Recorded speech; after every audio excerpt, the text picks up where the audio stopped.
Mark flipped the sizzling steak on the grill, watching the perfect crosshatch marks form as the late August heat wrapped around his wide stone patio.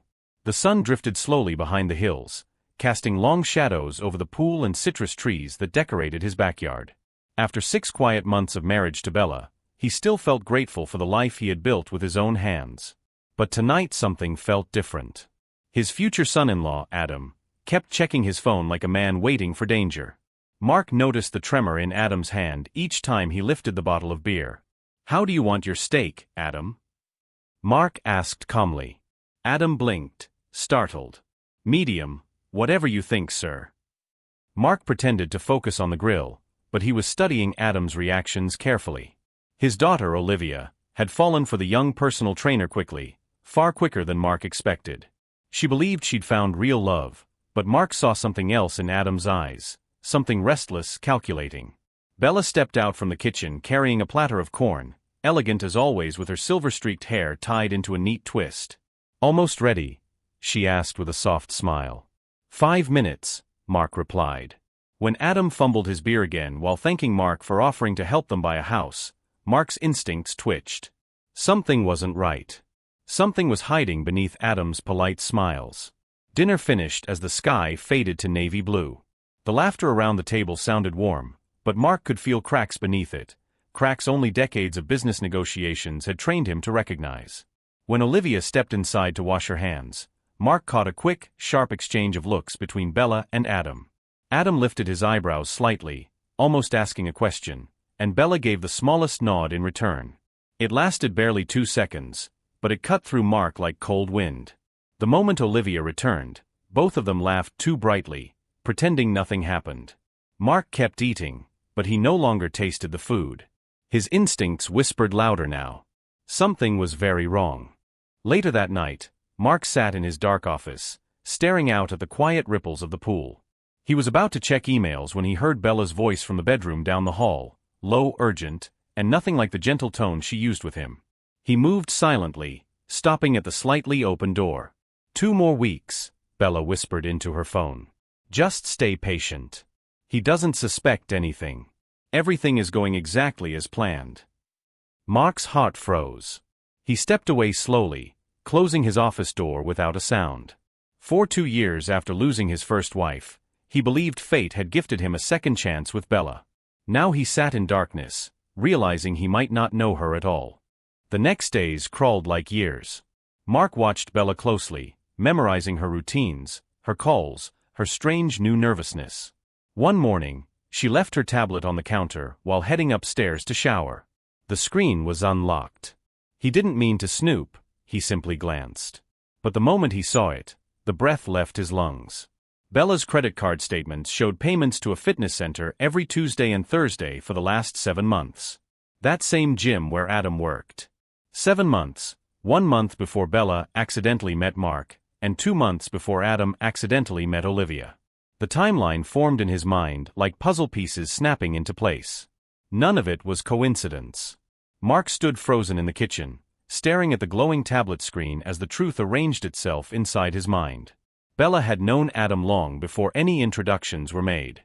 She had been visiting his gym regularly, building a connection he never suspected. When she came back downstairs, her hair damp and her smile warm, Mark pretended nothing was wrong. He poured coffee he didn't want, nodding as she spoke casually about errands. But inside him, something cold and sharp had awakened. That night, he called his daughter. "Olivia," he asked gently, "how exactly did you and Adam first meet?" Her voice softened as she repeated the sweet story he had heard before, unaware he was searching for cracks. The next afternoon, Mark created an excuse to leave the house, then returned quietly, hoping to observe Bella's movements. Her voice reached him from the kitchen, low, rushed, and almost fearful. "We must stick to the schedule," she whispered. "If we move too fast, he'll notice." When she turned and saw Mark in the doorway, she jumped. "Oh, I was just talking to my sister," she lied quickly. Mark's heart tightened. He had met Bella's family. She didn't have a sister. Later that day, he came home early again and found her stepping out of his locked office, the room where he kept all financial documents. "I was looking for a cookbook," she claimed. But her eyes refused to meet his. That night, Mark filled a legal pad with a timeline, months of events lined up with terrifying precision. December, Bella meets him. February, they marry. January through August, she visits Adam's gym every week. May, Adam meets Olivia at a random coffee shop. Nothing was random. Nothing was fate. Mark needed help, but he couldn't risk hiring outsiders. If Bella and Adam sensed danger, they would vanish. Instead, he arranged a private meeting with Olivia the next day. When she arrived, she looked worried, scanning his tired face. "Dad, what's going on?"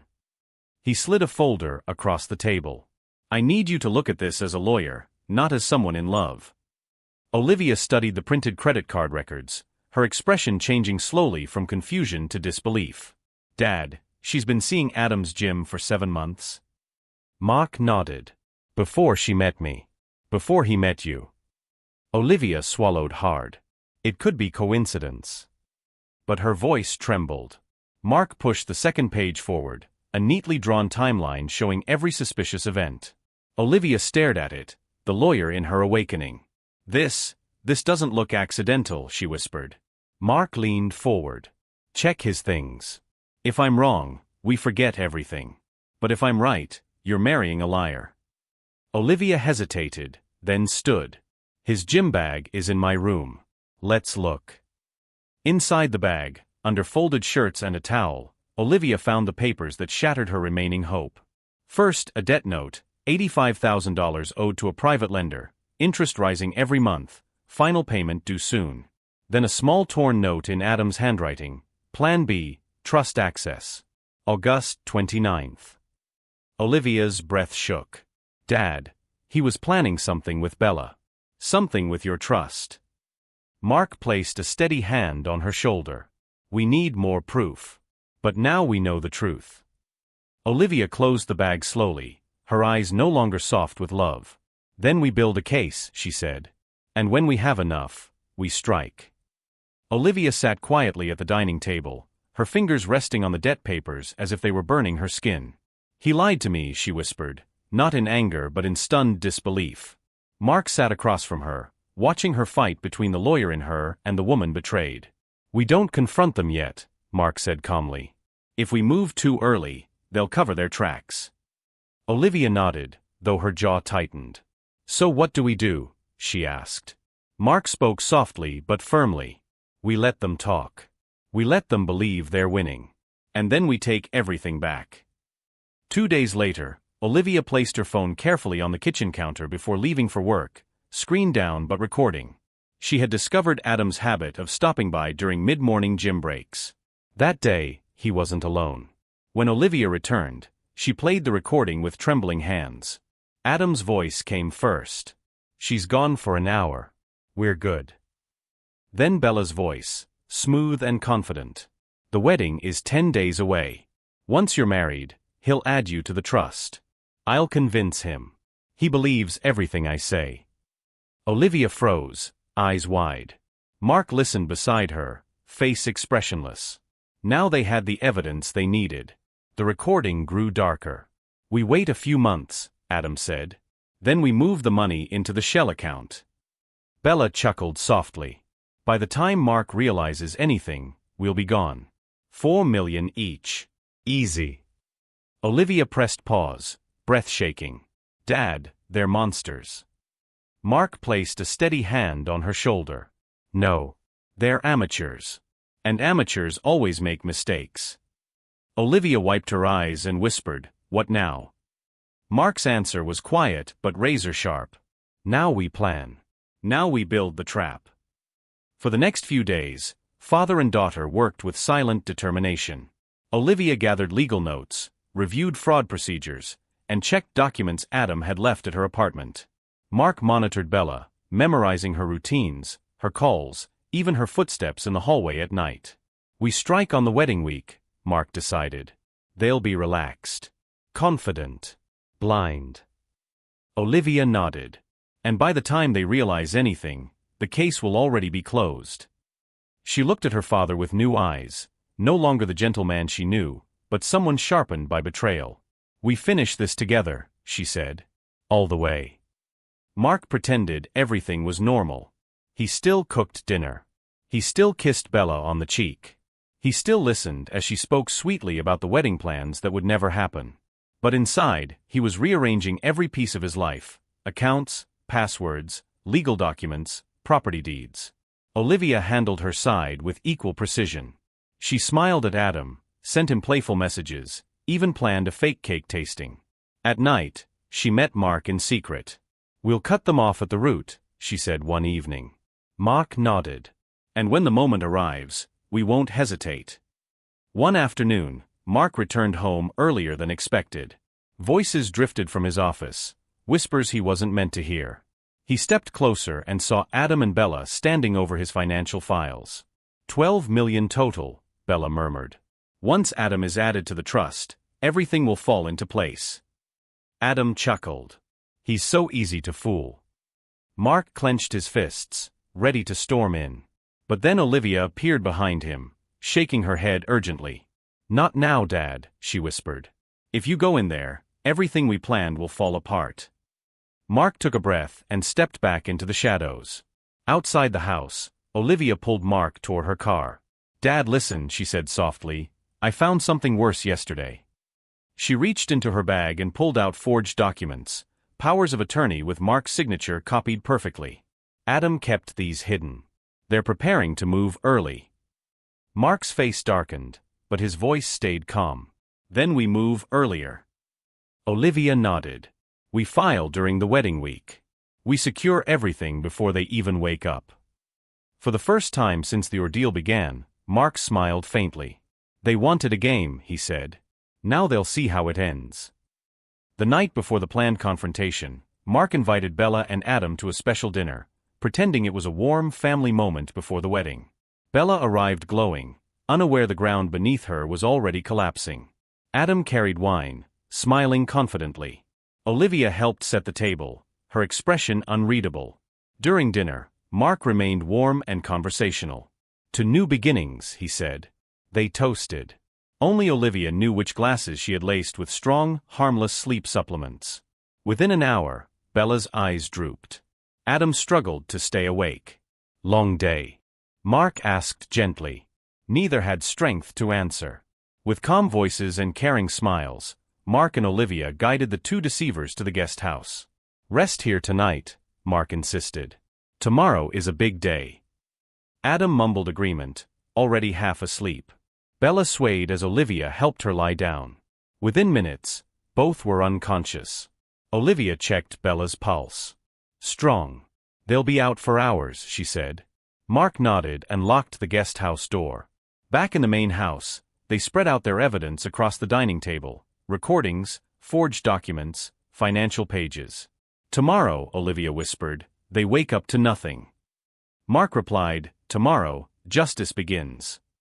At sunrise, Mark and Olivia executed every part of their plan. Mark filed for divorce the moment the court system opened, listing fraud as the sole reason. Olivia sent Adam a message ending the engagement and attaching proof of his betrayal. All bank access linked to Bella disappeared within minutes. Mark changed locks, passwords, and financial pathways, securing everything he owned. By mid-morning, Bella and Adam stumbled out of the guest house, shouting and confused. They tried every door, every window. Nothing opened. Mark finally stepped outside, calm and unshaken. "Sit down," he said coldly. "It's time you heard the truth." Adam and Bella stood trembling on the patio, both exhausted, both confused, both still half-dreaming from the heavy sleep they didn't understand. Mark did not raise his voice. He didn't have to. His calmness was more terrifying than anger. Olivia stood beside him, arms crossed, her eyes cold and steady. "What is happening?" Bella demanded, her voice cracking. "Why are the locks changed? Why can't we get inside?" Adam took a step forward. "Mark, come on, talk to us." Mark held up a folder thick with papers. "I will talk," he said. "But you will listen." They sat on the outdoor chairs, though neither looked comfortable. Mark remained standing, holding the folder like a judge delivering a verdict. "At 7 this morning," he began, "I filed for divorce. Fraud, deception, and attempted theft." Bella's jaw dropped. "Divorce? Fraud? Mark, how could you? He cut her off with a raised hand. At 8, Olivia ended her engagement and sent Adam the evidence. Adam's face tightened, guilt flashing across his expression. Olivia stepped forward. We know about the debt. The forged papers. Everything. Bella's voice trembled. What are you talking about? Mark opened the folder and dropped the printed transcript of the recorded conversation onto the table. You said I was predictable, he reminded her softly. You said I would never suspect. Bella stared at the papers, eyes widening as she recognized her own words. Adam's face went pale as he heard his voice printed beside hers. Olivia leaned closer to him. You planned to run with my father's money. You thought I wouldn't see it. You thought he wouldn't see it. Adam swallowed hard. Olivia, I can explain. She shook her head. No, you can't. Mark placed another sheet on the table, the debt note. This is why you rushed the wedding, he said to Adam. $85,000 due by September. You needed my trust to save you. Adam's shoulders sagged in defeat. Olivia added the final proof, the forged power of attorney documents. You were going to fake my father's signature and drain his accounts, she said. Adam looked away, unable to argue.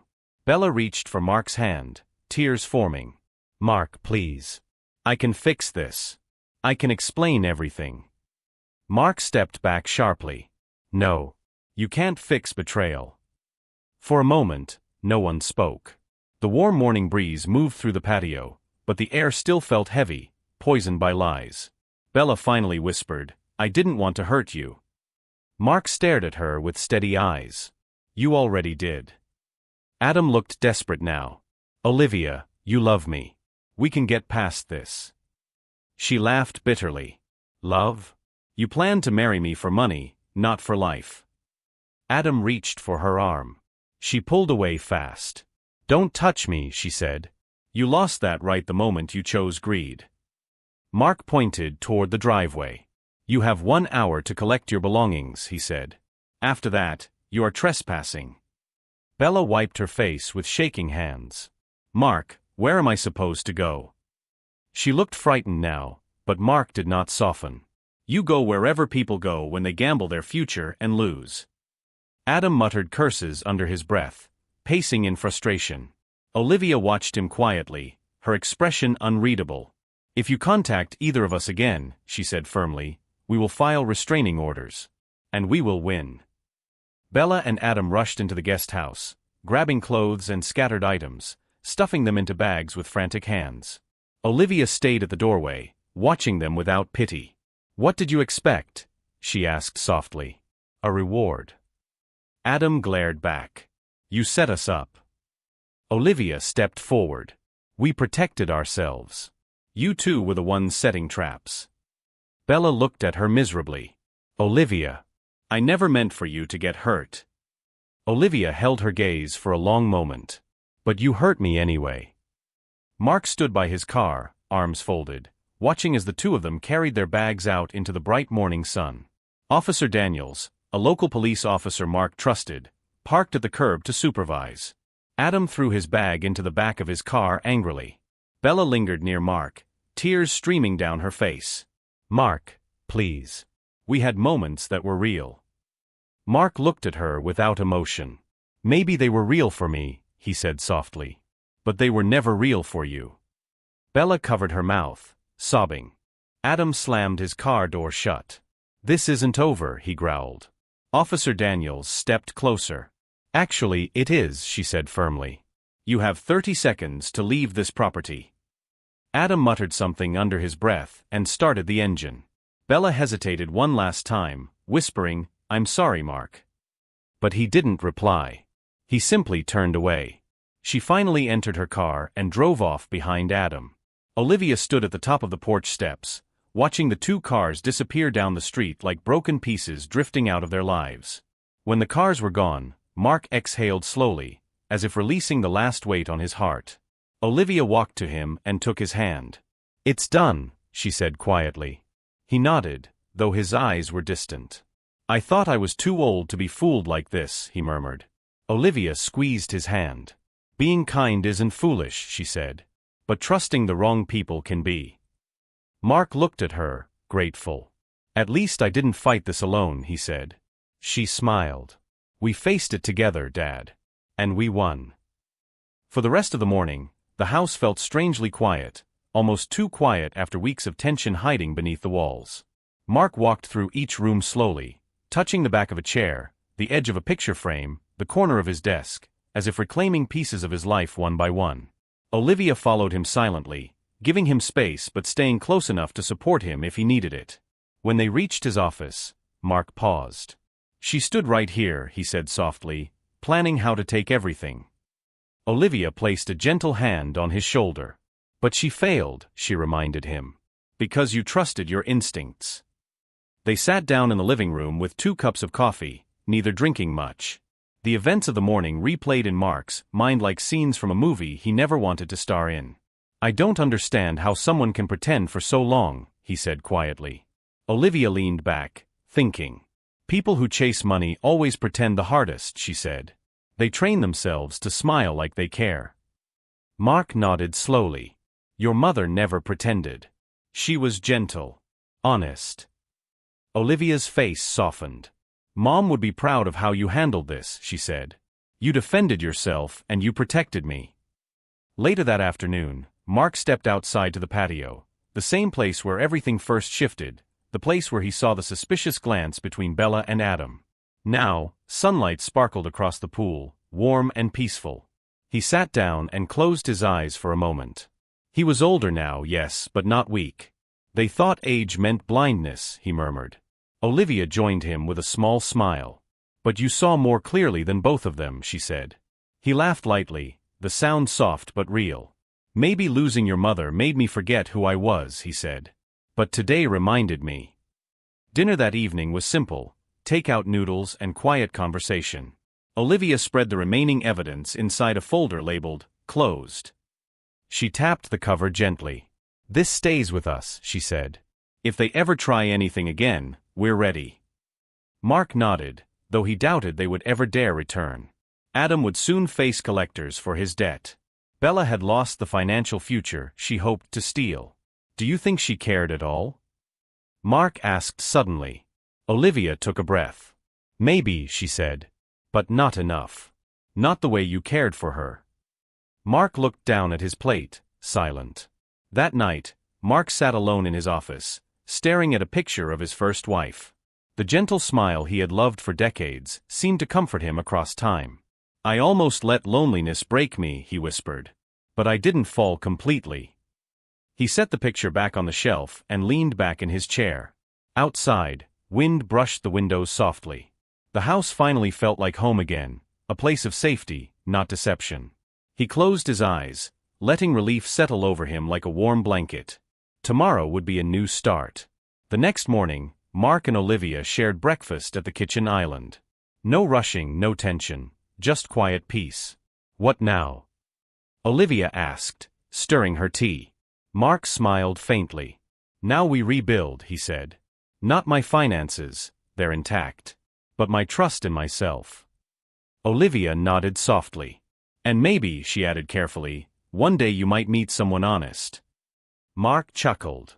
Honest people still exist, he said. But next time, I won't step blindly. Olivia laughed. Good. Because you're too wise to let someone trick you twice.